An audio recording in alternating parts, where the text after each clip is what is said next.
everybody, it's Lori with Let's Stamp with Lori, and today I would like to use our Forever Fern and make a friendship card. Now I cased this from Let's Stamp with Jamie, and I thought she really did a good job and had some helpful hints. So let's get started.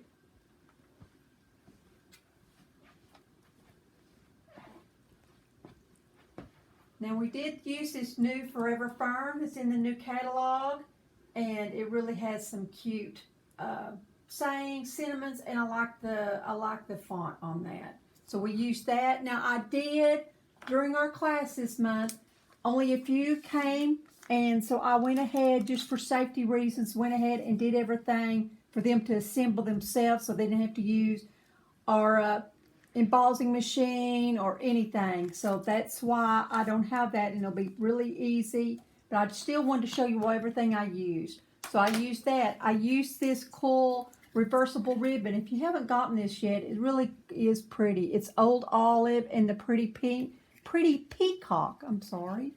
And then of course I used the pretty peacock ink to do our sentiment in. And here is a new embossing folder. Now there's two here. I just used this one.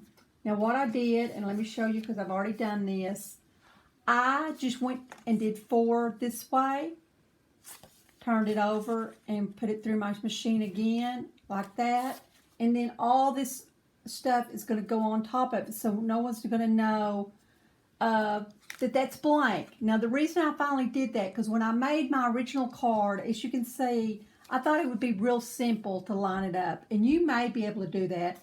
As you can see, I couldn't. One is perfectly straight and the other one's going off to the side.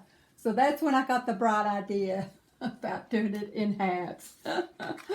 So every little good tip helps. So that was my tip. Now I also used the 2 and 3/4 circle out of the stitched framelits. Now this is an old one. I haven't upgraded it. So the new number, if you want to get the newer ones, and they're exactly the same, they just changed them for the embossing machine, is 152323, and you'll also find that on my actual my instruction list. But I wanted to let you know that's why this looks. It's the old background and everything for Stampin' Up. So then also we're going to use our new adhesive. Just got a lid like that on it that you keep on, and we'll make sure that I can figure out how to work that. I'm sure I can. Usually though, under pressure, I always mess up. Y'all know, if y'all been following me, you know I'm pretty good at not having something at the last minute. Now, if you would like to join Stampin' Up and join my team, this month has been a great time to join. This is one of the best promotions I've ever seen. If you sign up $99, you get $125 worth of free products. You get to pick out yourself. You also get to pick out a free bundle. The bundles you can choose from are on pages 168 and 169. Those are going to be the bundles with punches. If you would rather have a bundle with the framelits, you can pick out anything from 173 to page 179. Now this does end Tuesday night, June 30th, midnight Mountain Time. So you really, like I said, this is just an incredible deal, and I've had so many people who want to sign up and have been signing up on some of my team members, and so I'm really excited. So don't miss out on this. Now, if you still haven't received your catalog,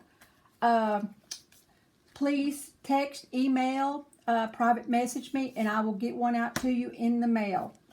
So let's get started on this. Now I did use the Pear Pizzazz. I cut it at 5.5 by 8.5, and then I creased it at 4 1/4. Now my frame here, I wanted it to lay perfectly the same, so it is going to be 5.5 by 4 1/4. And like I said, I did use that really pretty embossing folder. Now I have 2 frames here. One's in the pretty peacock. That one is going to be 5.5 by 2 5/8. And then this incredible DSP paper. Now this is also in the Forever Fern suite, or you can get it by itself, but it's Forever Greenery DSP. And then I use just a strip of Whisper White for my sentiment. And that's when I used my circle. Stamp that up on. You can already see that I've smudged that. I hope Lorraine doesn't mind. And then I just cut that out. And then it put that really pretty stitched around. And I'm going to use dimensionals to pop that out. And let's do that real quick. Oops. Let's see if I can. I don't have any trouble. Sometimes when things are new, see like that, I can't even get the lid off. Things are new, I end up failing on my presentation. Whoops. See, just like that. Whoops. Come on, baby.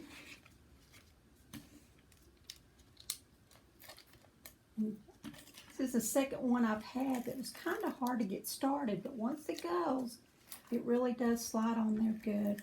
It just has a really different feel from the snail, and I just haven't gotten used to that yet. And it is sticky, so beware. So, because that's all I do. I need to, I guess, go in closer. I'm not used to having to go in close to my snail. I have to start going a little bit more inside. Pretty good. Just like that. It looks so cute. Now, I just laid everything down.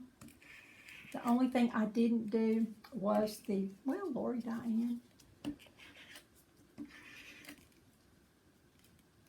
Telling you, I'm having the toughest time with these for some reason. Well, let's see if we can open this. And seeing it's gotten stuck, that's what has happened here. Hold on.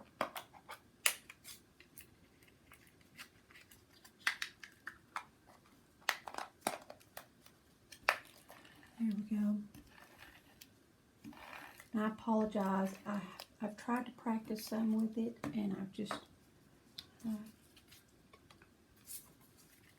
evidently I need a little more work here. So I just line that all the way in to the bottom, and that's just going to be lined up perfect. I'm going to use. And what's pretty about this opposite side of this greenery, this is evergreen that Steppin' Up sells, and they just lined them all up. So you could just use, if green's your favorite color, this is the time to buy this.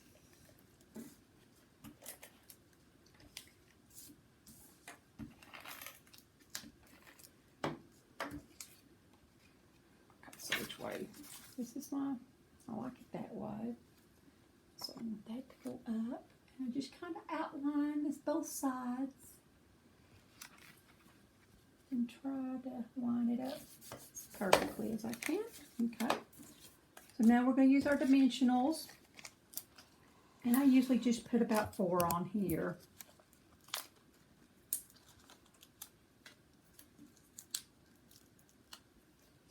And I'm going to show you a trick. I've heard of this all the time, but I saw the video Jamie did. And I kind of like the way she did it. So I'm going to show you how she made, and she showed me how to make a bow with a fork. Look how cute that is. And here's a couple bows I've already made. And you can see, you know, they both look a little different. So let's see, which one do I think looks better there? No, I think maybe the littler one. So I'm going to use my glue dots. And just for a trick, as you can see, I don't know if you can zoom in here, Gina. See the little dot there? If you just go ahead and leave that on your glue, on your roll, on your glue. Just kind of press that up against it like that. Kind of give it a good nudge, and it will come right off for you. If you want another one, just go back down and put another one on there. And then that way you don't lose it and it doesn't get lost somewhere. Whoops, that burn, don't go there. I'm going to set that right there. And since I've already done it, if you don't like the way, you know, you like the way it branches down, you can always use your scissors, cut it off. And so let me show you a real fast trick. Now, like I said, here are my instructions. All of the product numbers are updated. If you want to join my team or if you'd like to order, please use your my host code 4ZZMEHDS, and you can find me at LoriMorlock.StampinUp.net. You can find me on Facebook, Instagram. I have a YouTube channel. So you just find me, and I will, if you have any questions, I will just help you out. So, okay, here's what she did. She was saying that she did, I think it was over the hills and through the snow. I think that's into the woods. Anyway, she had a little song she went. Now I cannot remember it, of course. So you take your fork, and I grabbed the three, well, I guess it's 4-pronged. So what you're going to do, you're going to hold it. You're going to make this, wrap this around, go over like the hill. Whoops. Go over the hill and go through the woods, and make sure it's your center woods. And tighten that up really tight like that. As you can see, that's real nice and tight. And then you're going to take this one on your right hand. Now I leave this attached because it's just a little easier. Make that go over the center like that. Okay, so we're going to tie it. And look, there's your bow already. So I had my granddaughter helping me the other day when I made all these. So I don't know how. Hopefully I can remember how to do this. Oh, you tie a knot. So then you just take this. I'm sorry, guys. I just started thinking of my granddaughter and couldn't get her off my mind. Thinking, where is she? I need her finger. So then you tie that really tight. Whoops, like that. Okay. We're going to tie that. We're going to go ahead, use our scissors. We're going to cut this side. And now that that's tied, we're going to slip that off our fork. Amazing. Okay, so you can fiddle around with it. And then see, you'll just say, oh, I don't want that. I'll cut that off. I'll cut this side off. And look at that. I mean, I'm sure there's another way you can make a little bigger bows, but that's just so stinking cute. I'll play around with that and make it. But I just thought that was pretty exciting. I'm sure y'all aren't as excited as I am. I just have always had trouble making bows. So anyway, I hope everyone's staying safe and sound. Continue to watch me, follow me on Facebook, and y'all have a nice day. Bye.